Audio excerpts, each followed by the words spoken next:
Empty Fields by P.E. Rowe. Love is a funny thing. It makes you do funny things, Birch. Like become a Luddite roboticist? That was a big part of it, Christoph said. There was another part? Come to think of it, no. Not the Luddite part, anyway. It was just the girl. I always wondered what got you to Tashini, Birch said. Do you want to tell us about it? It's okay if you don't. We all know what you've been through, Juice. Christoph looked away from the table, staring out the front window of the flight deck. Verona's cruiser was drifting, in between jumps. They were nowhere, out in the dark, empty expanse of interstellar space, far beyond the boundary systems. God, those memories, Christoph said. I don't know if it's the same for everyone. Maybe it is as you get older.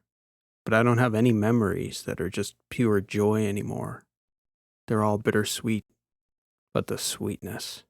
If I could just close my eyes and be back there, to dwell in those places forever. I have this thought, or I did when I thought I was dying back on Tashini. I would go in and out of it, but when I had my wits about me, I'd remind myself to go back to that place. The girl? Yeah, the girl. Of course the girl. The game can wait, Verona said. She was smiling. She hardly ever smiled. I'd like to hear. Juice looked around the table. He'd almost talked about it 100 times in those months aboard Verona's cruiser. Before Tashini, he'd never struggled to talk about his life. Even now, though, among friends, with nothing else in the universe to do for weeks more but pass the time and play Sabaka, he hesitated. It was his turn to sleep. But he wasn't tired. He could have told them he was too tired and left, though, leaving the pain of the past unspoken. None of them would have blamed him. The girl, he said. The girl. He thought about it. Sleep, or he could tell them now. Or he could tell them tomorrow. What do you want to know about her? He asked them. Why don't you start with her name? Rishi suggested. I'd like to know her name, Juice. It's hard not to see her there in that barren place we first met. Giesa was her name, and it's probably best to start at the beginning. Who I was, how my life began. It explains a lot. It explains the rest of it. I was a fairly normal child on Charis. I wasn't a part of any movement or group or anything like that. I didn't even know such people existed on Charis. I'm not sure how much my education differed from Verona's, being so far apart in years, but my impression is that our history, at least as it was taught to me, was very much backward-looking. My generation was taught a lot about the different expeditions that Charis had sent out in the past, to Athos, to Edoras, to various colonies in the lettered systems. I remember reading a lot about Hader Florestan and his expedition. That was my favorite story. I always used to imagine what it would have been like going out with them, millennia ago, when Athos and Iophos and Hellenia were just ideas. The difference on Charis from all the people in the battery was that the ideas originated there. We still have all the charter files. We have VR footage of those moments playing on loops in the halls of the Museum of Colonization. Hader Florestan and his sister hugging their family goodbye as they boarded Legacy's shuttle on departure. Pictures and videos of the Dreesens before Athos. Just imagining that those people were even real blew my mind. But I think by Verona's time, our culture had shifted. We'd long since stopped sending out colony ships. So many of those colonies were breaking apart and growing themselves. We'd done our service as a seed world. Financial, philosophical. It didn't much matter the reasons. Charis had turned inward. I was a child of the era after the glorious centuries of expansion. We marveled at past deeds for brief moments, and then turned to the now, to ourselves, to making the world around us a place worth being. And for the most part, Charis was a beautiful world to grow up on. I met Giesa at work, actually. My first job. I was a technician for the GMS, which was the environmental agency above the regional governments that monitored the state of the planet, mostly the atmosphere and the oceans. I was a technician, maintaining the drone fleet and remote robotics, and Giesa's family was part of a separatist group that was causing the GMS problems. I didn't know anything about the Baroche when I was recruited to the GMS, because Giesa's people were a small group in the Northern Hemisphere, but they'd been around for a long time. It was more complicated than that, though, for both sides. But by the time they started causing trouble out in the sandbars, they felt that they'd gone through all the possible legal channels, had been denied at every turn, and had no recourse left but to carry out their plans illicitly. Otherwise, they'd never be able to live as their religious ideology instructed them to. So they just started going out, far into the sandbars, to grow earth cultures against the orders of the government. I had no idea what they were doing out there. I just got sent out to the bars because none of the technicians they had up north could figure out what was going on with the drones.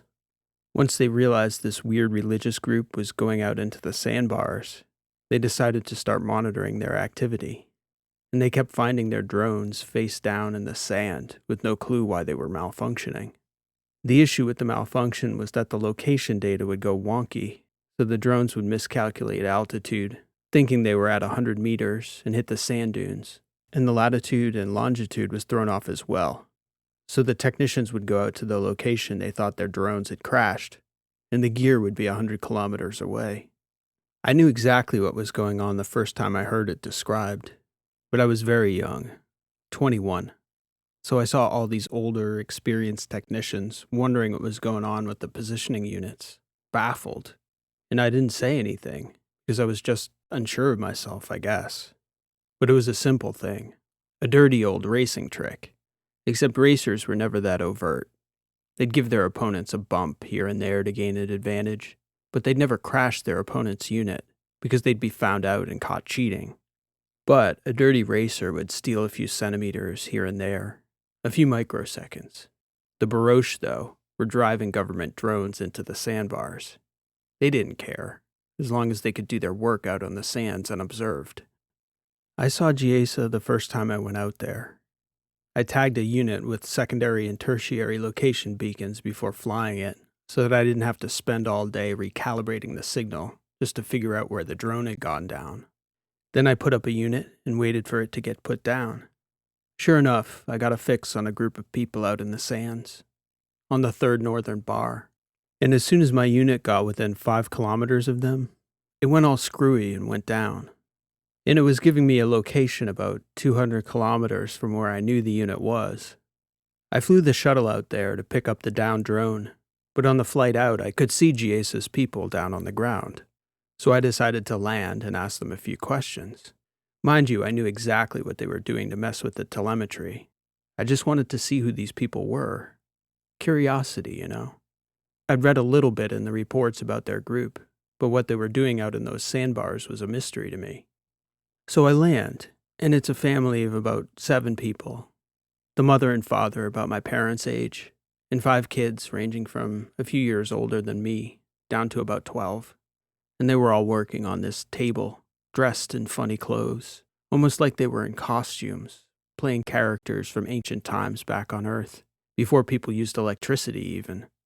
And on this table, they had all these different containers filled with sand and dirt and water, all mixed up in different proportions. I'm thinking, what the hell are these people doing? Anyway, I start walking around this table, smiling at them. No idea what the hell they're up to. Making mud pies, mixing mortar, laying a foundation for the galaxy's biggest sandcastle.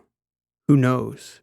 Then I see this girl, dressed like the others, walking out from behind a break in one of the dunes, carrying 2 buckets. I watched her for maybe 5 minutes, walking toward the table from the distance, and each step she got closer, I could feel my heart beating a little faster. By the time she was there with the others at the table, I could see her clearly. Outside the absurd setting and the ridiculous costumes, all those external conventions washed away, and what I saw was the most beautiful girl I'd ever set eyes on. She emptied out her buckets of dirt onto the table, into the containers there, and she mixed each one with her bare hands, clapping the dirt off as she went down the row of containers. And she looked up and met eyes with me, shook her head and scowled. Then she picked up her empty buckets and walked back off into the dunes. I knew I was in love with her then and there. Not because I was drawn to her eyes, which were dark and radiant and penetrating, and certainly not her smile, because she had nothing but scorn for my very presence. It was the curve of her neck, her posture, how when she turned her head to look at the horizon, I knew that was where I wanted to be. I never needed anything like I needed that girl to see me, to look in my direction, the way she set her eyes toward the horizon. Eventually, the parents came over. They told me I was unwelcome there. We're in the desert, I told them. Am I not free to walk where I please, just as you are? You're the government, G.S.'s father declared. We don't need or want you out here. Yes, sir. My name is Christoph Mikkel, and I do work for the GMS. I'm investigating some malfunctions in our drones that monitor these dunes. But I don't suppose that has anything to do with you. I'm just curious as to what you and your family are doing with all this dirt. We don't know anything about drones, Jace's mother said. We're not interested in talking with you, and we're not harming anyone out here, just minding our own business. Clearly, all this seems harmless, I said. You folks enjoy this fine day. I'll be off to find my wayward drone. I set off on foot, tracking, of course, in the footsteps of the middle daughter. I found her trail on the far side of the dune and followed her footsteps for nearly a kilometer to the foot of a hill where the loose sand met the ancient seabed, where, I gathered, she was trying to collect a certain composition of minerals that weren't present in the area the family had set up their table, whatever it was for. She was not pleased to see me. What are you doing following me here? She said, staring at me in a manner no one ever had before, with utter disdain. I spoke, I think, to your parents, I said. I'm Christoph. No, you're the government, she insisted. Can't I be both? You can be off is what you can be, she said. Now leave us alone. I'm not here to bother you. I'm a drone technician. I don't have any desire to interfere. I'm just curious. What are you doing out here with all this dirt? She was sweating in all that clothing, her hands covered in dirt, and occupied with the two heavy buckets, and she began to walk back toward the table. She was angry that I didn't immediately go away. I took a few steps alongside her, smiling at her, trying desperately to be friendly, to get anything out of her other than that hostile look. There's nothing I can say to you that you won't use against us, she said. And she kept walking, even though she had this thin wisp of hair she was trying to shake away from her eyes. She even tried a couple times, unsuccessfully, to blow the hair away from her face. I was smitten. I think she was so bothered by me that rather than put down the buckets and brush the hair from her face with her hands, she just kept walking, or maybe it was the dirt on her hands.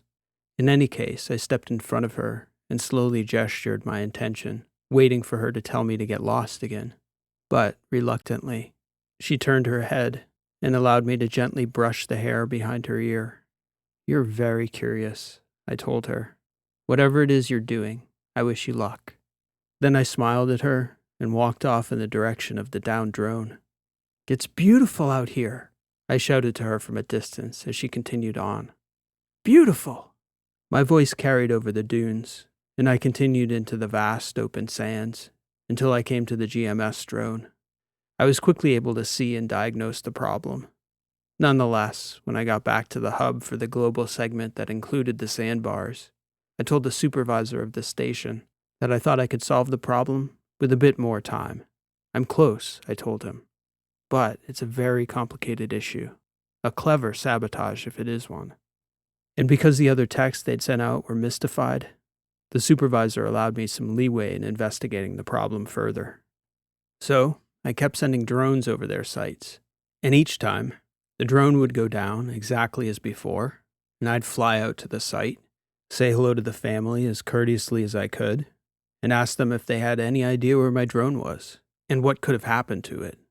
And they'd deny knowing anything. Giesa knew, though. She knew that I knew. It took 4 trips before she finally smiled at me. It was our little secret, that I knew exactly what was going on, and that instead of reporting it to my superiors, I came out to see her. For her part, she didn't tell her parents. She allowed me to walk with her, out into the sands to collect the minerals they needed, and we talked. In the meantime, I was reading about their sect, trying to get a sense of what they were doing and why the GMS was so bothered by their activity. They were trying to convert the sands into arable soil, using a mixture of algal byproduct, a special type of nanoclay, organic waste, and various bacterial cultures. Their purpose was to reinvent ancient agriculture, or at least pre-division agriculture from Earth, cultivating plants and developing crops from the ground rather than a technological substrate, farming, old style, with seeds and dirt. The Baroche believed that shift in how we grew our food had changed humanity profoundly, and, for lack of a better way of saying it, they believed there was something godly in working the land.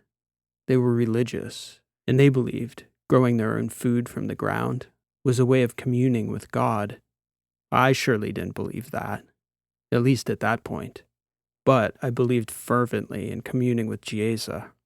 So each time I went out there again, I'd ask her to tell me about their culture. And, because I wasn't totally ignorant, I could ask her educated questions about what they were doing and act interested. Because soil science genuinely was an interesting concept I knew nothing about.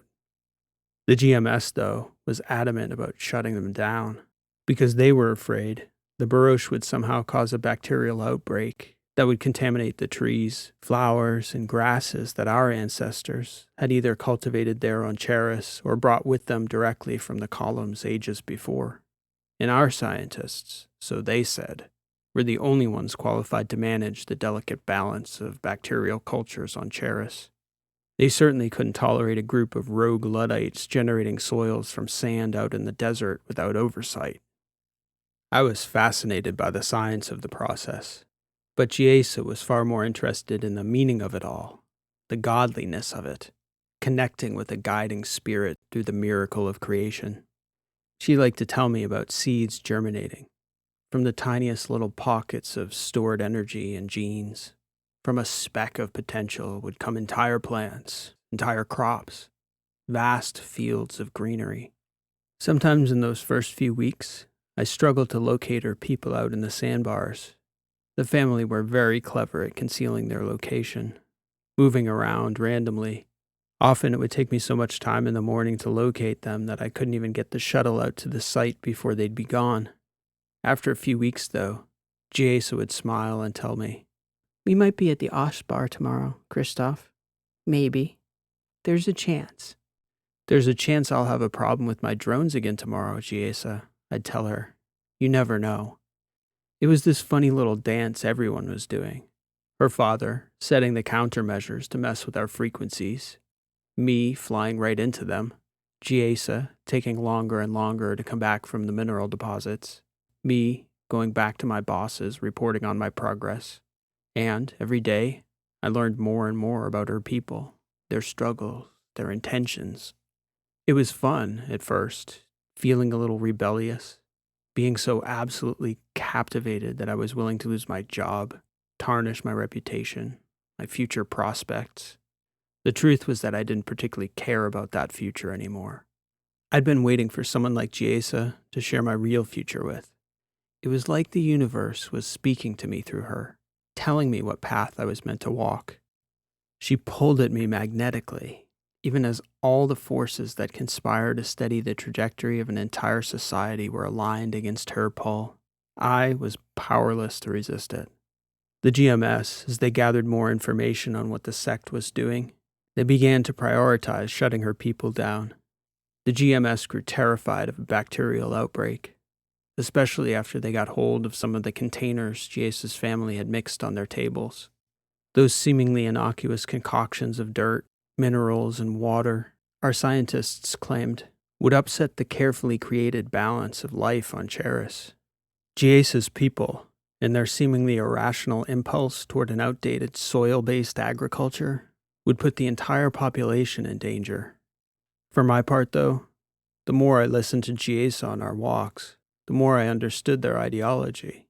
It wasn't just about growing their own food, or that the food they hoped to grow would develop from seed to plant to vegetable to table. It was the lifestyle that such work demanded. It was a culture of a people who worked together at putting the basic things first, grounding them together in a place, and a community. That meant everything. It was a wonderful story, romantic, naive. It was also dangerous on a planet like Charis. The bacteria they were cultivating were derived from records of Terran soil science. And there, those cultures had coexisted in an environment that had competitors, a natural balance. And still, even on Earth, they had blights, famines, and all manner of problems when the balance in an ecosystem became corrupted. On Charis, there were no such natural safeguards. On Earth, farmers and ecologists had struggled for centuries with invasive species growing out of control when relocated to places with no natural competition. Imagine now, my supervisor said, an invasive bacteria on Charis, or many for that matter. Imagine their naive desire for a pastoral past, wiping out millions of people. All I could imagine was Chiesa, sick, done in by her sect's own ideology.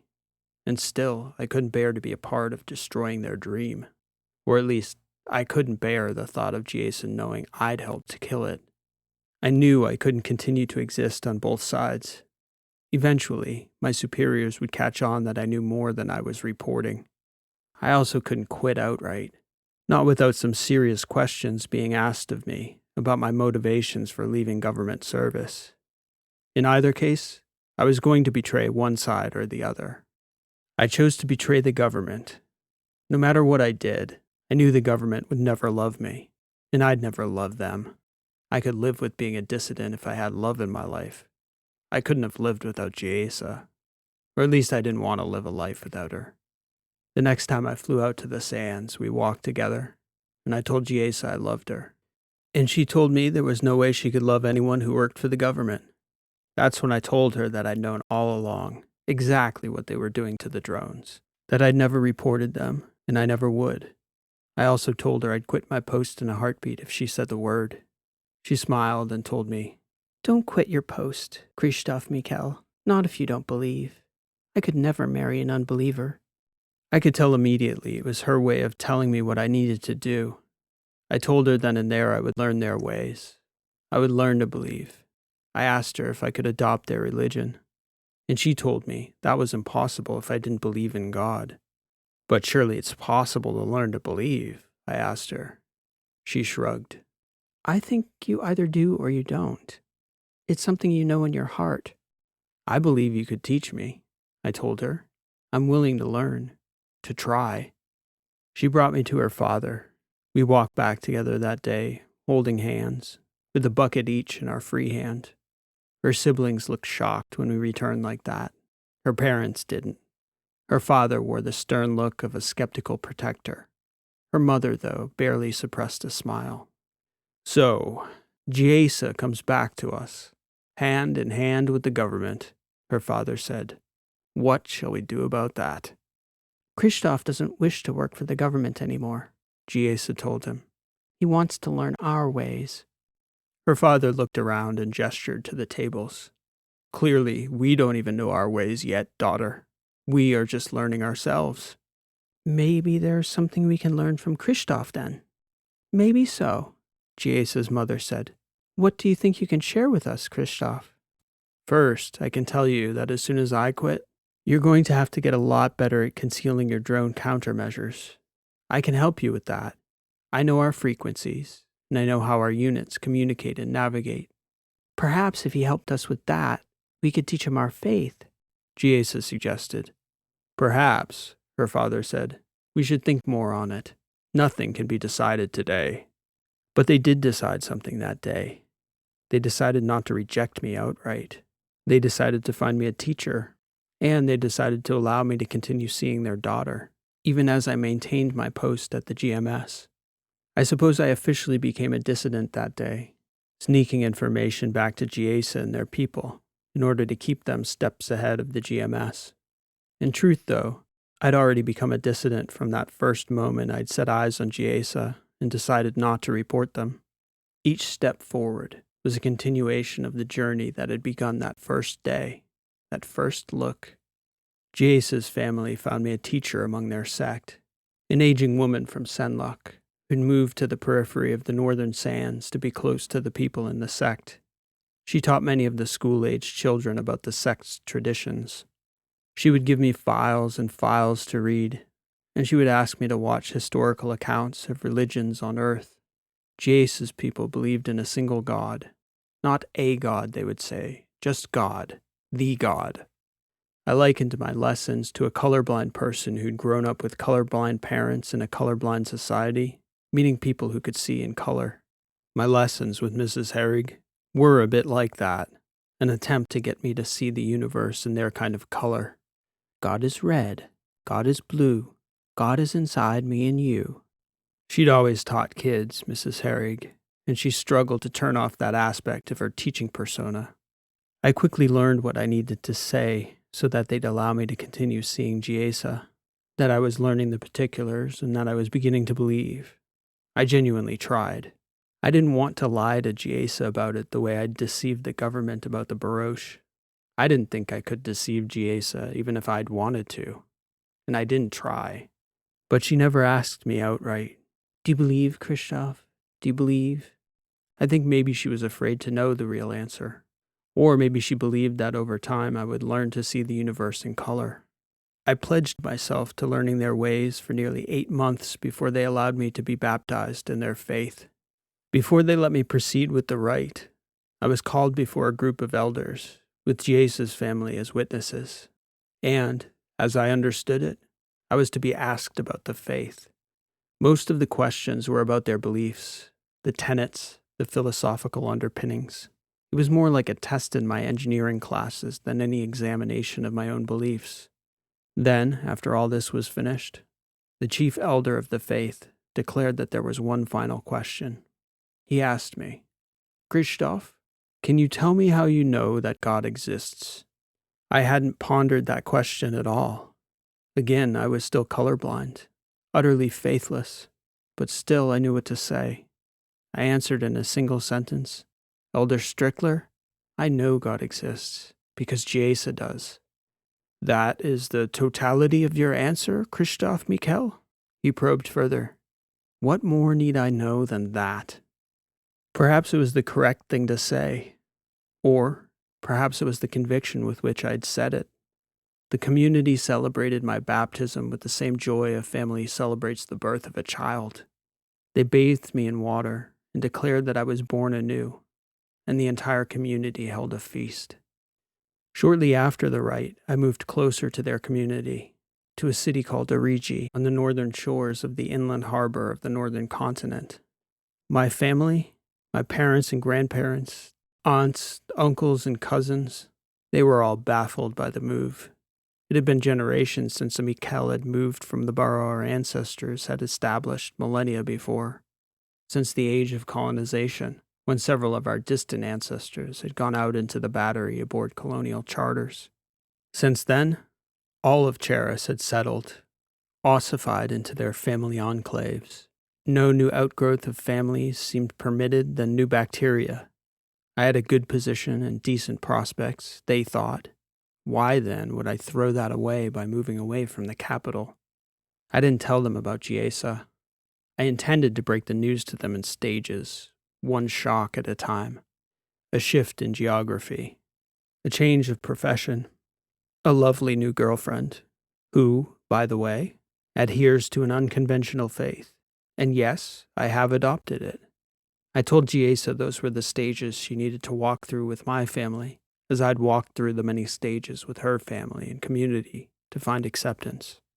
Time, unfortunately, did not permit, for the government had decided that the growing community of Giesa's people had become an imminent threat to the biological balance on Charis. The ongoing dance between our dissident group and the government, of citation, violation, and denial, followed by admission, defiance, and punishment. It had persisted long enough and had reached a critical enough stage that the state had committed to resolving the issue definitively. Overnight, everyone associated with the group was blacklisted publicly. All employers were sent the names of employees with an affiliation. Surely it was an embarrassment to the GMS that my name was among the dissidents. My supervisors, at my dismissal, instructed me to prepare for possible legal charges, fraud and deception, dereliction of duty, possibly conspiracy to violate the very environmental laws the GMS was established to uphold. I was still very young then, all of 23 years old. My GASA was barely 21. I expected I might end up incarcerated, which was a rare punishment on Cheris, especially in modern times. My family all but disowned me. Some of them thought I'd had some sort of breakdown. I hadn't had a breakdown by that point, but I was on the verge of one. None of my childhood friends would speak with me. I was far from home, living in a city that was no more friendly to GASA's people than people in the capital were. And I was now blacklisted, jobless, aimless, and inducted into a Luddite faith that prohibited me from even engaging in my hobbies, which were almost all tech-based, building robots and drones, racing, orb building, flying. My only reprieve from the sense that my life was ending was GASA and her family, who all seemed utterly unconcerned by the charges. They would tell me that strife was a part of faith, a necessary test of it. I took a walk with GASA one afternoon at her parents' home in Rioven, a small community bordering the open sands to the north, about a half hour from my flat in Origi. We held hands and I discussed the possibility of being incarcerated. I confessed to her that I was afraid, and I asked her if she feared that as well. "Not in the least, Christoph. If you mind your lessons, you will well know that each of us is an instrument of God. It is not for an instrument of God to be fearful." That was all she said about it, as though that was all that needed to be said, that it was as obvious as the sky or the sands that surrounded us, manifestly true and obviously tangible and present in the world. I did not feel like an instrument of God. My successors at the GMS quickly fixed the navigation errors in their drones. Every subsequent attempt the group made to further their agricultural ambitions was stamped out with prejudice. Yet the barouche persisted. GASA and her family were arrested and processed several times each, along with hundreds of others in the region. What I was unaware of at the time was that GASA's sect was quite old, predating colonial times. They'd claimed this in their tradition, but I'd dismissed it as hyperbole.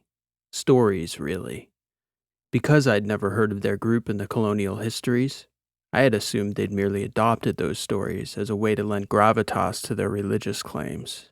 A 1,000-year tradition of fighting the government of the day for autonomy, and so forth.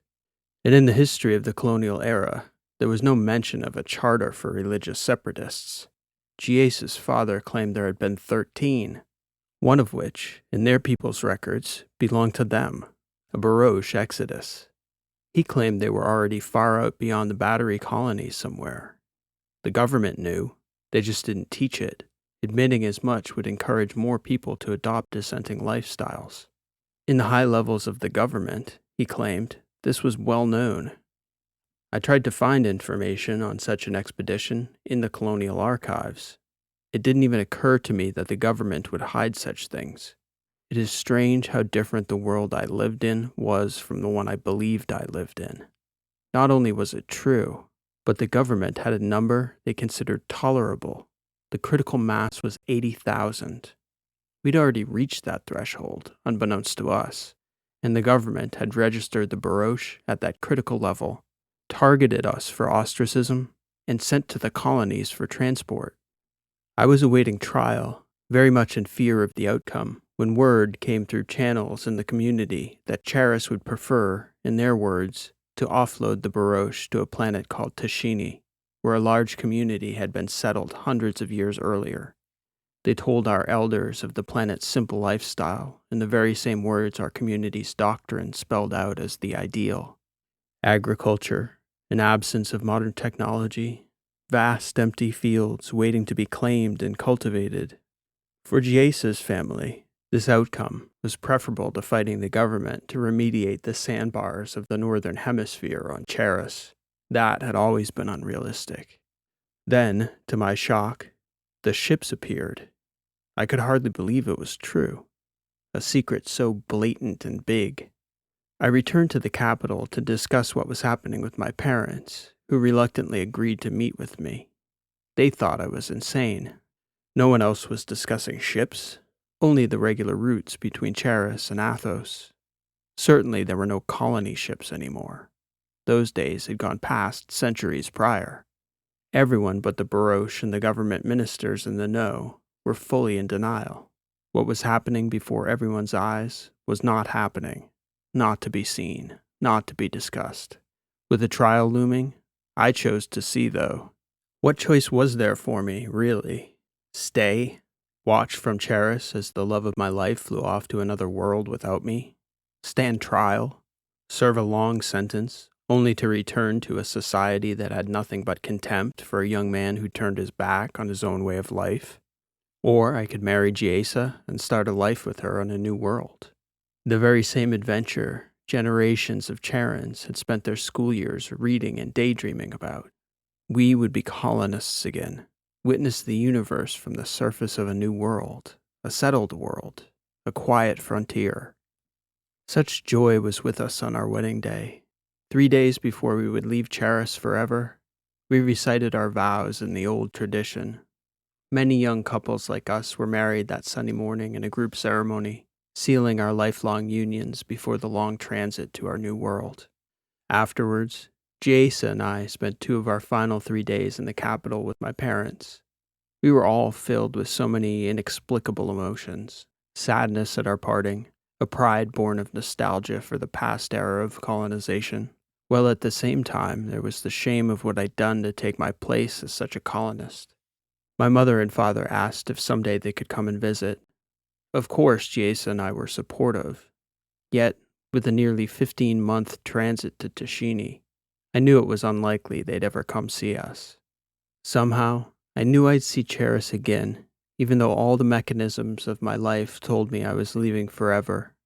And amid all this, through the emotions and inner conflicts and the prospect of exile, still, I was excited to go, thrilled even, because I knew I was going with Giesa. We'd be together finally, and we would be together, I believed, for the rest of our natural lives. We were assigned to the Arrow, a medium-sized A-range, ring-driven jump ship with a manifest approaching 20,000. The ships were commissioned by the central government of Charis at the cost of requisitioned property belonging to the emigrants. The elders of the baroche community wrote the manifests and the quarters assignments, and they did so generationally, so that us younger travelers were mostly bunched together, while the elders and more settled families traveled with those in similar stages of their lives. Giesa and I bunked with 2 other young married couples who became our closest friends. We played cards, chess, and sabaka together. There was lots of music, dancing, and among us 3 couples, we made sure that we all found time alone with our spouses, cramped as the quarters were. I never in my life felt like I belonged in a place more, or was ever so happy as I was on that long transit aboard the Arrow. The final weeks of that trip were almost more melancholic than our final weeks on Charis, despite the reality we'd all gone a little stir-crazy in those close confines. If not for daily prayer and meditation, I think a transit of that distance would have driven more people to emotional extremes. But there was, among us, a sort of peer pressure, driven by adherence to the faith, and unbecoming behavior tended to reflect a lack of devotion on those who misbehaved. Rare outbursts led to public apologies that amounted to confessions of doubt, which the community responded to with outbursts of encouragement, prayers, songs, and sometimes group services that lasted days. After all, there was nothing but time on such a transit.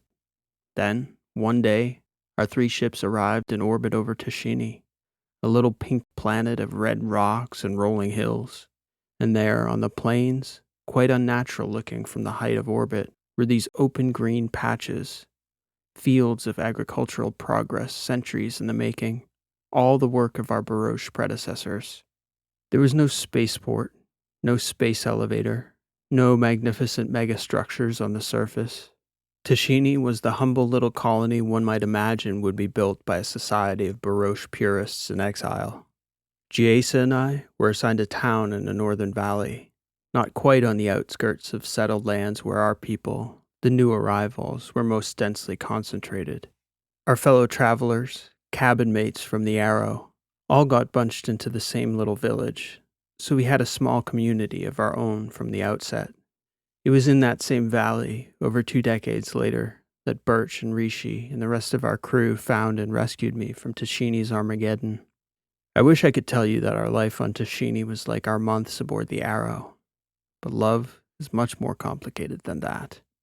At first, Jaisa and I relished our new life together, taking walks in the empty green fields in the months before and after the crops were planted. We lived in the town, I assigned to the Builders Corps, and Jaisa taking up a post as a school teacher. Our home in the town was modest but warm, and we were truly happy. But as the months and then the years passed, we too grew older, and our family didn't grow.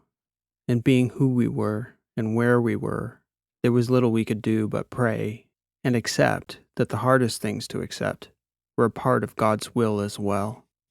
Jaisa accepted that, but she never got over the heartbreak of it. She never lost her faith, but she was angry at God every day, and she was angry at me. She doubted that I truly believed, and for most of our time together, she was correct. I wasn't heartbroken the way Jaisa was. I wanted a family, but not the way she did. I wanted it for her more than myself, I'd say. Eventually, Jaisa couldn't bear to look at me. It wasn't resentment, and it wasn't because she'd stopped loving me. It was more that I reminded her of the pain.